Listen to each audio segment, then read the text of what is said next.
고성 양양선거구 후보자 토론회에서 여야 양당 후보들은 상대방 공약의 허점을 공략하고 자질을 따졌습니다.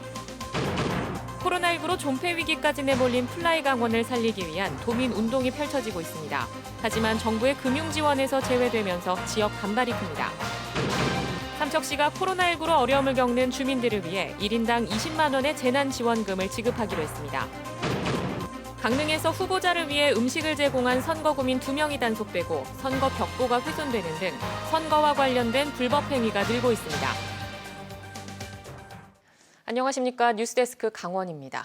제21대 국회의원 선거를 앞두고 속초인제 고성 양양선거구 후보자 토론회가 열렸습니다.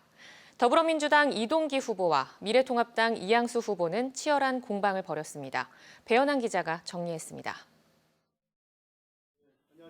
두 후보는 서로 상대방 공약에 대해 실현 가능성을 따졌습니다. 설악권의 국제관광 자유지대를 조성하겠습니다.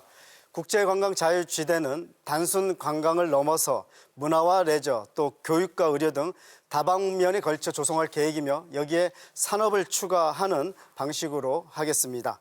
원산 지역이 거기에 이제 들어갑니다. 그러면 남북 간 협력이 필요해요. 할 수 있다면 굉장히 좋은 안입니다. 그런데 미사일하고 방사포를 요즘도 계속 쏘아대고 있는데 과연 남북 협력이 가능하겠는가?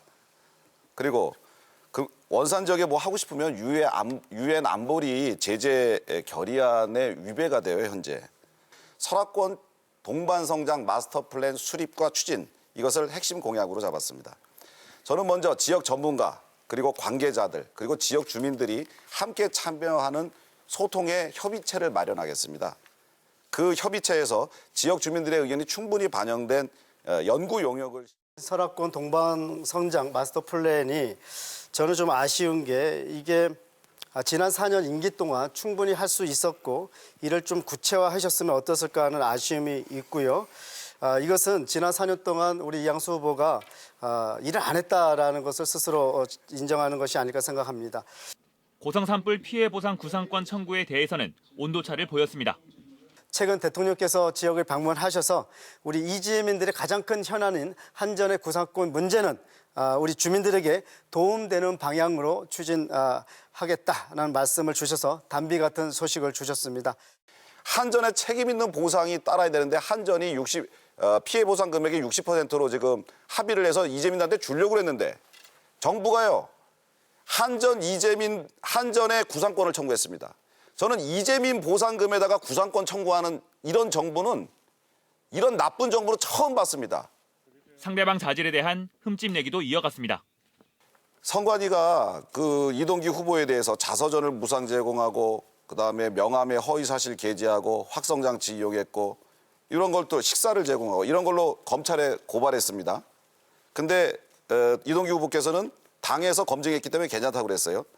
경선을 마무리하고 또 우리 공동 선대위원장으로 좀 열심히 저를 도와주고 계신 최상용, 박상진 두 위원장님을 욕보인 것도 모자라서 우리 그 경선에 참여한 민주당과 우리 주민들에게 정말 엉터리라고 한심하다고 표현하는 것은 정말 심각한 모욕이고 망발이 아닐 수 없습니다. 국가혁명배당금당 김도경 후보는 연설을 통해 국회의원 수 축소, 결혼수당 지급, 전업주부 수당 지급, 코로나 긴급 생계지원금 1억 원 지급 등을 공약했습니다. 무소속 황정기 후보는 속초 설악동 재개발과 고성 북한 특구 조성, 양양 오색 케이블카 재추진, 인제 원통장 활성화 등을 공약으로 내세웠습니다. MBC 뉴스 배현환입니다. 4.15 총선을 앞둔 거대 양당의 강원 지역 지원 유세가 이어지고 있습니다. 오늘은 미래통합당 김종인 선거대책위원장이 춘천과 원주를 찾아 지원 유세를 펼쳤습니다. 더불어민주당 이낙연 선대위원장이 춘천을 방문한 지 나흘 만인데 김종인 위원장은 정부 정책을 비판하며 지지를 호소했습니다. 이재규 기자가 보도합니다. 미래통합당 김종인 선거대책위원장이 춘천에서 현장 선거대책 회의를 열었습니다. 이 자리에는 통합당 춘천 철원, 화천, 양구, 갑과 을 후보인 김진태, 한기호 후보, 강릉 홍윤식 후보, 미래통합당 비례정당인 미래한국당 김기선, 염동열 선대본부장 등이 참석했습니다. 김 위원장은 현 정부 3년 동안 대한민국 경제가 파탄난 데다 코로나 사태로 소상공인 자영업자가 생계 위협을 받고 있다며 대통령의 권한을 통해 당장 지원금을 지급해야 한다고 밝혔습니다. 그 가장 쉬운 방법이 헌법상에 보장된 대통령의 긴급 명령권을 통해 가지고서 하면은 내일이라도 당장에 예산을 가져가 투입을 할 수가 있습니다. 춘천 명동에서는 지원 유세도 펼쳤습니다. 통합당 김진태 후보를 3선으로 만들어달라고 부탁하며 현 정부가 강원도에 준 것이 무엇이냐고 정부 비판 기조를 이어갔습니다. 어느 미국 교수가 최근에 이런 얘기를 했어요. 한국이 적당히 코로나 바이러스는 넘기는지 모르지만 경제의 지옥문에 직면할 거다고 이렇게 얘기했어요. 미래통합당의 비례정당인 미래한국당 김기선 염동열 선대위원장은 강원도 출신 인사 5명을 비례 명단에 포함했다며 도민들에게 한 표를 호소했습니다. 더불어민주당 이낙연 선대위원장은 지난 3일 춘천을 찾아 춘천 철원, 화천 양구, 갑을 후보인 허영, 정만호 후보를 응원했습니다. 정권 심판론을 들고 온 통합당 선대위원장과 평화경제론을 들고 온 민주당 선대위원장. 춘천과 강원도 표심을 누가 움직였을지 결과가 판가름 날 총선은 이제 열흘도 남지 않았습니다. MBC 뉴스 이재규입니다. 코로나19 여파로 신생 항공사인 플라이강원은 날갯짓을 하기도 전에 존폐 위기에 내몰렸습니다. 정부의 금융 지원에서도 제외되면서 그동안 특별한 배려를 요구했던 지역에서 반발이 커지고 있습니다. 박은지 기자입니다. 코로나19 사태가 계속되면서 플라이강원의 국제선 운항은 멈췄고 제주 국내선은 승객이 감소한 채 하루 한 편만 운항하고 있습니다. 출범 초기에 날개가 꺾인 플라이강원을 돕기 위해 도민들이 나섰습니다. 강원도는 손실 보전금 등의 명목으로 추경 예산 29억 원을 편성해 긴급 지원하기로 했고 도민회, 중앙회, 시군 번영회 등은 플라이강원이 출시한 무제한 탑승권 구매 운동에 나섰습니다. 지금까지 1억 5천만 원 상당이 판매됐습니다. 플라이강원도 직원들의 휴직과 임원 급여 반납 등 자구 노력을 하고 165억 원 상당의 유상 증자를 추진하고 있지만 상황은 암담하기만 합니다. 코로나19가 장기화되면서 사실 정부에서 지원책 절실합니다. 지방공항에서 신생항공사로서 지금 역할을 하기 위해서 들어온 사업자에게는 사실 혼자서 이 상황을 헤쳐나가기 위해서는 사실 굉장히 힘들거든요. 정부의 저비용 항공사에 대한 3천억 원의 긴급 지원에서 플라이강원만 제외됐습니다. 대출 조건으로 요구한 3년치 실적을 낼 수 없기 때문입니다. 산업은행의 금융 지원에 지금까지 플라이강원이 빠진 데 대해 출범한 지 1년도 안 된 신생항공사에 대한 적극적인 대책이 없다는 지역사회의 반발이 커지고 있습니다. 외국 관광객을 유치해 지역 경기를 활성화하고 유령공항이던 양양공항을 살릴 필요성이 있어 삼수 끝에 면허를 획득하고 운항 증명을 받은 것이 아니냐며 경영 잘못이 아닌 재난에 가까운 코로나19 위기를 극복할 수 있도록 현실적인 잣대를 마련해 지원하라는 겁니다. 똑같이 항공사 면허를 발급해 줬지 않습니까? 똑같은 대우로 지원을 해줘야 맞고요. 계속 배제시킨다면 산업은행이나 기재부나 항의 방문해서 현재 플라이강원의 자본 잠식률은 50% 정도로 알려진 가운데 출구가 어딘지 알 수 없어 사업을 제대로 해보기도 전에 좌초되는 것 아니냐는 불안감과 함께 정부 대책에 대한 불만이 커지고 있습니다. MBC 뉴스 박은지입니다. 코로나19로 어려움을 겪는 주민들을 위해 중앙정부와 별도로 재난지원금을 지급하는 지자체가 늘고 있습니다. 삼척시는 시민 1인당 20만 원씩 지급하고 특별히 피해가 심한 계층은 별도로 지원하겠다고 발표했습니다. 유인호 기자가 보도합니다. 삼척시가 지원하기로 한 재난지원금은 지난 3월 1일 기준으로 주민등록이 돼 있는 시민이 대상입니다. 모두 6만 7천여 명으로 134억 원이 들어갈 것으로 추산됩니다. 중앙정부나 강원도에서 주는 지원금과 상관없이 별도로 지원합니다. 의회 의결을 거쳐 5월 중에 지역화폐인 삼척사랑 상품권으로 지급할 예정입니다. 코로나19로 위축된 지역 경제에 숨통이 트이도록 3개월 안에 써야 합니다.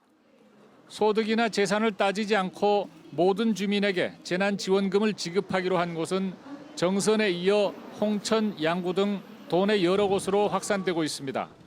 정선은 1인당 20만 원을 지급하기 위해 의회 의결까지 마쳤고 홍천은 30만 원, 양구는 10만 원씩 지급할 계획입니다.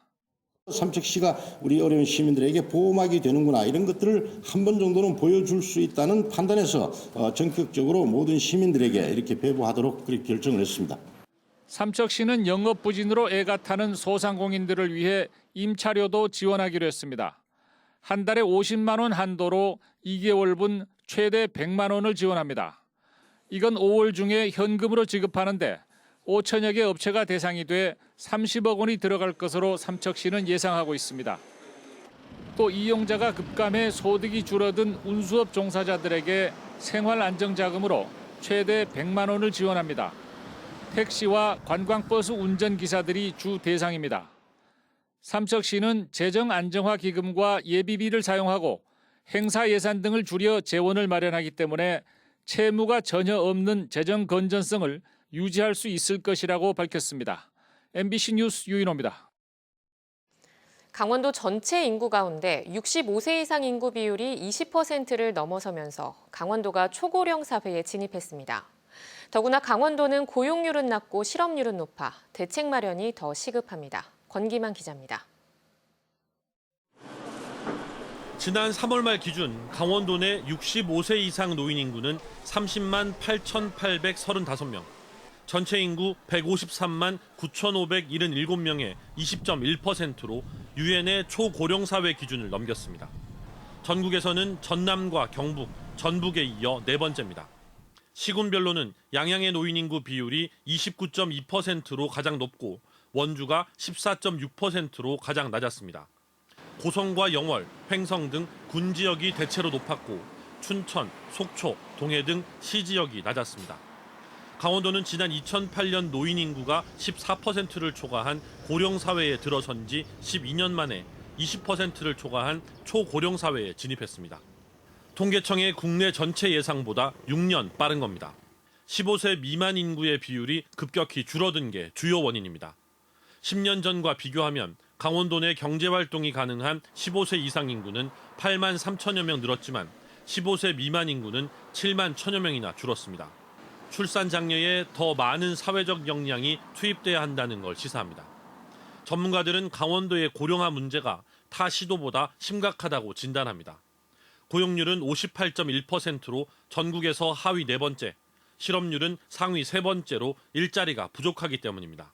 3.6명까지 떨어져 있는 상태입니다. 2040년이면 그게 1.1대 1이 되는 거죠.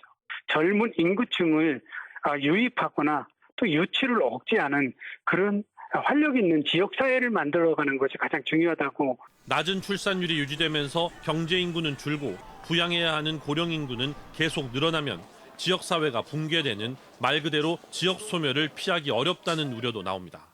전문가들은 저출산 고령화로 인한 지역 소멸을 피하기 위해서는 젊은 인구의 유출을 막고 수도권 인구를 유인할 수 있는 대책을 세워 적극 추진해야 한다고 입을 모으고 있습니다.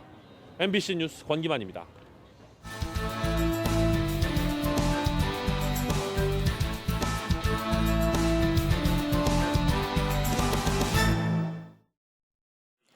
하루 사이 도내 코로나19 확진자가 3명 늘어나면서 누적 확진자가 50명에 육박하고 있습니다. 지난 4일 미국에서 입국한 춘천 거주 30대 여성이 어제 코로나19 양성 판정을 받은 데 이어 지역사회 감염이 진행 중인 철원에서 확진자와 접촉했던 60대와 80대 남성이 어제와 오늘 잇따라 확진 판정을 받았습니다. 이로써 도내 누적 확진자는 49명까지 늘었습니다. 태백시가 코로나19로 일을 하지 못하는 노인 일자리 공익활동 참여자들에게 활동비를 먼저 지급하기로 했습니다. 태백시는 코로나19 확산 방지를 위해 노인 일자리 사업 공익활동을 일시 중단하면서 취약계층 노인의 생계 보호가 필요해 희망자에게는 한 달분 활동비 27만 원을 먼저 지급하기로 했다고 밝혔습니다. 소득 수준이 낮은 공익활동 참여자를 대상으로 오는 10일까지 지급을 완료할 계획입니다. 한편 속초시도 노인 일자리 활동비를 선지급하기로 했습니다. 지난 3일 재개장했던 동해시 부평민속 5일장이 오는 18일까지 다시 휴장합니다. 부평시장 상인회는 정부가 고강도 사회적 거리 두기 기간을 오는 19일까지로 연장하면서 사회단체장, 노점상 협회장 등과 회의를 거쳐 내일부터 휴장을 결정했습니다. 코로나19 사태로 지난 2월 말부터 문을 닫았던 부평 5일장은 코로나 발생이 진정 국면을 보이면서 지난 3일 개장한 바 있습니다. 강릉시 선거관리위원회가 선거구민에게 음식을 제공한 혐의로 A씨 등 2명을 검찰에 고발했습니다. A씨 등은 지난달 18일 강릉시 교동의 한 식당에서 자신들이 지지하던 국회의원 예비후보를 위해 선거구민 13명에게 38만 원 상당의 저녁 식사를 제공한 혐의를 받고 있습니다. 공직선거법 제115조에 따르면 누구든지 선거기간 후보자를 위한 기부 행위를 할 수 없고 제135조에서는 누구든지 선거운동과 관련해 금품 등을 줄 수 없도록 하고 있습니다. 4.15 총선과 관련해 강릉에서 현수막 훼손 사건이 발생해 경찰이 수사에 나섰습니다. 경찰에 따르면 오늘 오전 8시쯤 강릉시 교동의 교차로에 걸려있던 강릉 선거구 A 후보자의 선거 홍보 현수막이 담뱃불에 의해 훼손돼 있는 것을 지나가는 행인이 발견해 경찰에 신고했습니다. 경찰은 주변 CCTV와 목격자 등을 상대로 수사를 벌이고 있습니다. 올해 최북단 고성 저도어장의 조업이 9일부터 시작됩니다. 강원도 환동의 본부는 저도어장 입어를 위한 어업인 안전 교육과 경계 부표 설치 등을 마쳤고 어업 지도선과 해양경찰 경비정, 해군 고속편대 등 6척을 고정 배치해 어업인 피랍 방지에 나설 계획입니다.